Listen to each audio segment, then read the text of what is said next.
सबसे पहले बात करेंगे बारिशों से होने वाली तबाही की। कोयटा समेत बलूचिस्तान के बेशतर अजला में मानसून बारिशों ने तबाही मचा दी है। कोयटा में छतें और दीवारें गिरने के मुख्तलिफ वाकयात में 6 अफराद जाँ बहक हुए हैं, जबकि मज़ाफाती इलाकों से पानी की निकासी भी नहीं हो सकी है। कोयटा समेत बलूचिस्तान के बेशतर अजला में मानसून बारिशों ने तबाही मचा दी है। कोयटा में छतें और दीवारें गिरने के मुख्तलिफ वाकयात में 6 अफराद जाँ बहक हो गए हैं, जबकि मज़ाफाती इलाकों से पानी की निकासी भी नहीं हो सकी है। कोयटा में बारिशों से दर्जनों मकानात गिर गए और 6 अफराद जाँ बहक हो गए। इस पर बात करेंगे डॉन न्यूज के नुमाइंदे गालिब निहाल से। गालिब, बताइएगा सूरत हाल क्या है बारिश के बाद बलूचिस्तान के मुख्तलिफ शहरों की?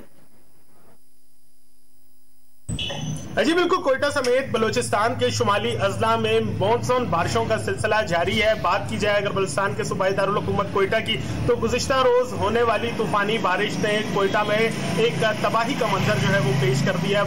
कोयटा के मुख्तलिफ इलाकों में मकानात और कच्ची दीवारें गिरने के बायस 6 अफराद जो है वो लुक़मा अजल बने। PDMA के मुताबिक 6 अफराद मुख्तलिफ वाक़यात में जाँ बहक हुए, जबकि 7 अफराद जो है वो इन वाक़यात में लापता हुए हैं। ताहम PDMA की जानिब से रेस्क्यू का अमल इस वक्त कोयटा में जारी है। बात की जाए अगर सूबे के बेशतर अजला की, तो बलूचिस्तान के शुमाली अजला उनमें भी बारिशों का सिलसिला वक्फे से जारी है। कोलू, बारखान, नसीराबाद, जाफराबाद, सिब्बी, इसके अलावा चमन, लोरालाई, योब, शिरानी, यहाँ पर भी बारिशों का सिलसिला जारी है। ताहम महकमा मौसमियात ने बारिशों के बायस तूफानी सूरत हाल पैदा होने का खदशा जाहिर किया और उनका कहना है कि मजीद 24 घंटे तक तूफानी बारिशें होने का सिलसिला जारी रह सकता है। ताहम मुतलका जो इदारे हैं उन्होंने इस हवाले से तमाम तर तैयारियां जो है वो मुकम्मल कर ली हैं। जी।